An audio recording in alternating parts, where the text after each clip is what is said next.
Today, we are going to do the lab that is titled Examining Heats of Solution. So if you have not gotten it out and prepped your lab notebook, you're gonna wanna do that. So in your lab notebook, I want you to include a purpose. I want you to include a data table. So if you look over here, I've got a data table set up. We are testing or gonna measure the heat of solution of 4 different substances. Calcium chloride, ammonium chloride, and sodium chloride. I've actually already collected the data for you, so that's hiding under here.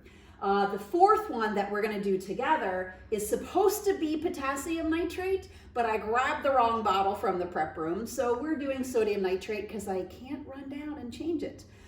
So we're gonna collect for sodium nitrate, so make sure you point that out in your lab notebook, change that. And then what pieces of data are we getting? Well, we're doing calorimetry. We're gonna try and figure out the delta H, the enthalpy of solution for these 4 chemicals. So what are the pieces of data that you need? We need to know how much water we're gonna use. So we have the mass of an empty cup. This is the cup that we're gonna use. It's a calorimetry cup. It's not just a coffee cup. Notice that has nice straight sides and it's very thick, so it sets nice and flat on the desk. We don't have to worry about it tipping over, and it's going to contain the heat pretty well. I've got a balance here that we are going to use obviously to get the masses. I've already measured the empty cup. I did that when it was completely dry, and I added that mass in for each of the chemicals because we want to know how much additional mass the water adds. Every time I did one of these chemicals, I rinsed it out and I dried the cup as best I could, but it was a little tough. So when I added more water, I still go back to that basic mass that I had. All right, so we get our mass of the water that we added. We get the mass of the solid. I'm gonna weigh that out for you. So if you look over here, I've already done, like I said, ammonium chloride, calcium chloride, and sodium nitrate. Those are done. I've collected the data. So here we're going to do the sodium nitrate. We'll weigh that out momentarily. And then of course we need the initial and the final temperature, which I did bring a thermometer home for us to do. I also have some water. It's a little warmer than room temp. I wanted us to start ideally at room temp, but it's a little bit warmer than room temp. It is tap water. Fortunately, I forgot to bring deionized water home, but fortunately tap water is not going to change the outcome of this experiment. So we're fortunately okay with that. So this is just tap water that I'm gonna use. So we've got everything set up. So I'm just gonna work through one of the samples that you would have done in class. You obviously would have done all 4 with you and your lab partner. So first thing I'm gonna do is measure out my solid sodium chloride. So I've got a big chunk here. Break it up a little bit. Don't do this in the lab. Using a thermometer to break up the solid is not appropriate. But desperate times. All right, so the directions tell me to measure between 3 and 4 grams. So I've folded the weigh paper a little bit so that it kind of collects in the center. And again, I forgot to bring a spatula home, so I'm gonna just use my fingers and tap out chunks. This is gonna be rough. Well, we'll see how much that chunk weighs. 2.29 grams. Let's see if we can get anything smaller out. 2.68.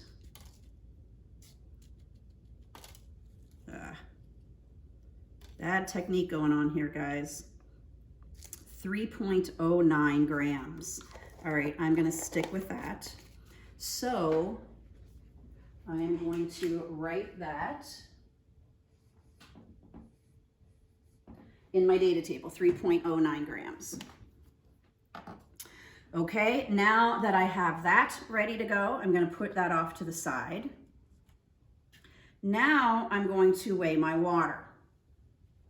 Okay, so I'm not tearing this because I want the mass of the empty beaker plus any water that's in there. So if I didn't dry the container out very well between usings, that little bit of water in there is still going to count as added mass. So I'm at 17. I need to add about 100 grams, right?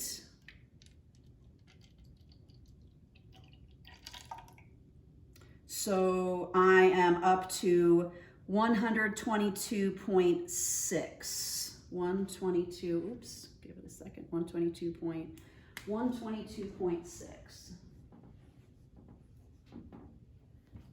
0.26, sorry, too many twos. Okay, so that's the mass of my water and cup. So to get the mass of the water, what do I have to do? I've got to subtract, right? Okay, so I have my water. That's my surroundings. I've got my chemical. That's my system. So what are we doing? We're going to use that Q system equals Q surrounding idea. I'm going to figure out the energy content that changes in the surroundings, and then I'm going to infer what's happening to the system based upon that idea. And the temperature change is going to let me figure that out. So I'm going to take the solid and, oops, no, I'm not. Wow, that was close. I need to measure the initial temperature of the water first. So we got to give it a couple moments to equilibrate here.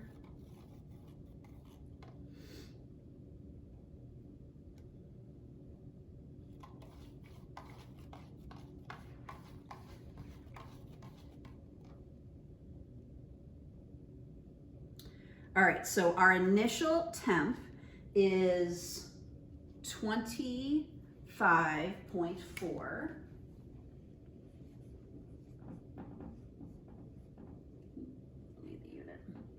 25.4 degrees Celsius. Now I can add the, boy, is that bright? Now I can add the solid. So I want you to think about what I'm doing with this. I have this solid on a piece of paper and I'm dumping it in. Think about what kind of errors could be going on right now, okay? So I'm going to dump the solid in and we're going to start dissolving. Sodium nitrate, fortunately, is really soluble, so those big chunks are going to disappear pretty fast. Watching the temp change. We're at 24.8 right now, so think about what's happening to that temperature. It started at 25. So, is the water undergoing an exo or an endothermic process? The water's the surroundings, what's it undergoing? I think it's all gone. So my final temp, very small temperature change, 24.8 is the final temperature.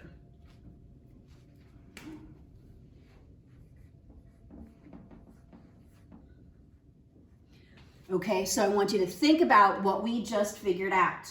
The temperature of the water went from 25 to 25.4 to 24.8.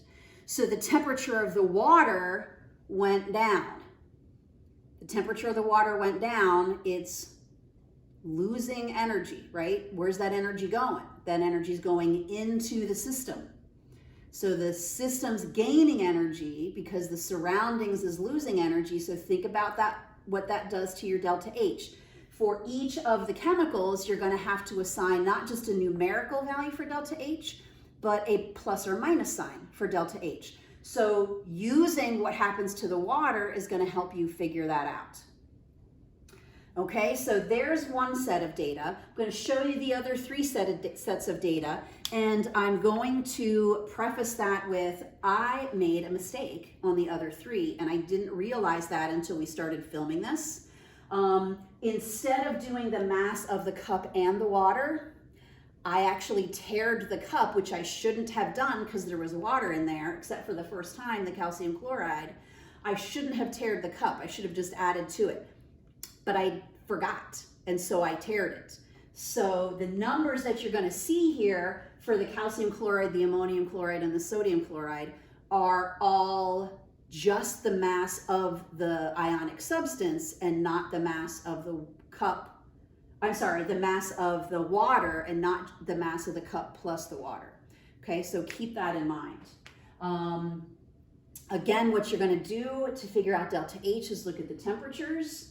And remember, you want to use MC delta T equals M delta H to calculate that delta H, and then use that temperature to figure out if it's going to be positive or negative. So here are the numbers. I didn't want to do all 4 of them for you because that would be boring to watch. But you want to collect all this data in your data table. Okay, so again, these 3 masses are just the water, and just the water. My apologies, we're in the pandemic, what can I say? So this one is water plus cup, but this is just water. Here are the masses of the solids that I used. Here are the temp changes that I had. Notice in some cases the temp's going up. In other cases, like what we saw, the temp's going down. So think about what that's going to do to your delta H. What else do you need to do? There are a lovely set of calculations and analysis that I want you to complete for this activity. If you would like to work with one other person to work your way through all this, feel free. And now that the phone's ringing, we're going to sign off. Thanks, guys. We'll see you soon.